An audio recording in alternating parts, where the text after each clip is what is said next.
Hello મિત્રો, કેમ છો બધા? મજામાં? તો આપણે જવાનું છે ગુપ્ત પાર્ટીએ થોડોક માલ સામાન લેવા. તો આપણે નીકળી ગયા ગાડી લઈને ગુપ્ત પાર્ટીએ બાજુ. આપણે પૂગી ગયા ગુપ્ત પાર્ટીએ, માલ સામાન લઈ લે. જો મિત્રો, ગુપ્ત પાર્ટીએ નવી બેકરી પડી છે. આ બર્થડે ને કેક, મોટી મોટી ચોકલેટો, અલગ અલગ બિસ્કીટો, ફરસાણ અને બધા મસાલા બધું જડે. તો આપણે લઈ લીધું એક પનીરનું પેકેટ અને 2 ચીઝના પેકેટ લઈ લે.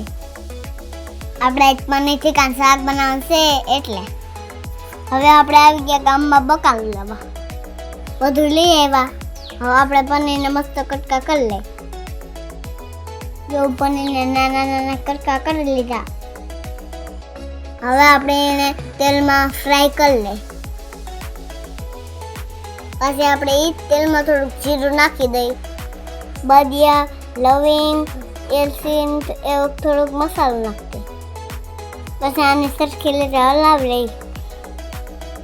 પછી કાપેલી ડુંગળી, આદુ, મરચાંનું પેસ્ટ નાખી.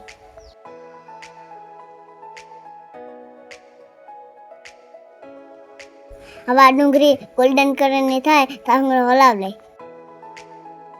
જો ડુંગળી એકદમ સરસ રીતે પાકી ગઈ, હવે આપણે આમાં ટમેટાની પેસ્ટ નાખી દઈ.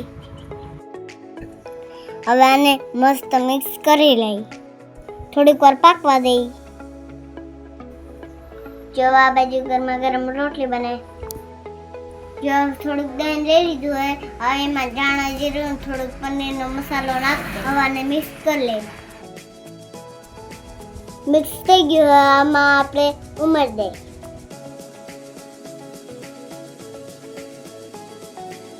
હવે આમાં થોડીક ચટણી નાખવાની બાકી એટલે ચટણી નાખી લે.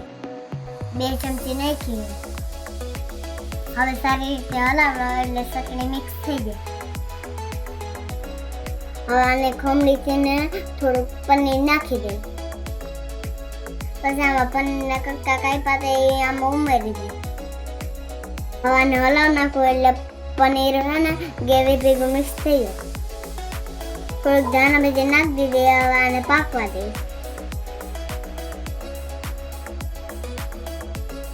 આ મસ્ત સુગંધ આવે, શાક રેડી થઈ ગયું. હેલો, આપણે પનીર ટીકા શાક રેડી થઈ ગયું. જો આપણે થાળી ભરી લીધી. જો આમાં પનીર, ટમેટા અને ડુંગળી અને આમાં ગરમા ગરમ રોટલી અને છાશ. કેમ આવી ગયા ને મોઢામાં પાણી? બધું બનાવીને થાકી હોય છે. હવે ટેસ્ટ કરું કેવું બન્યું હોય આપણું શાક. વાવ ફ્રેન્ડ, એક નંબર બન્યું, મસ્ત ટેસ્ટ આવ્યો. હાલો તમારે ખાવું હોય તો શાક મસ્ત બન્યું હે.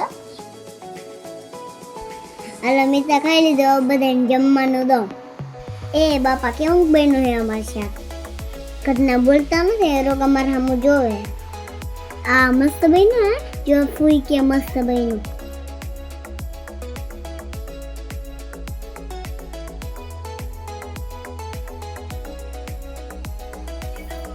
આજ રાંધીને થાકી ગઈ, બહુ મહેનત કરી.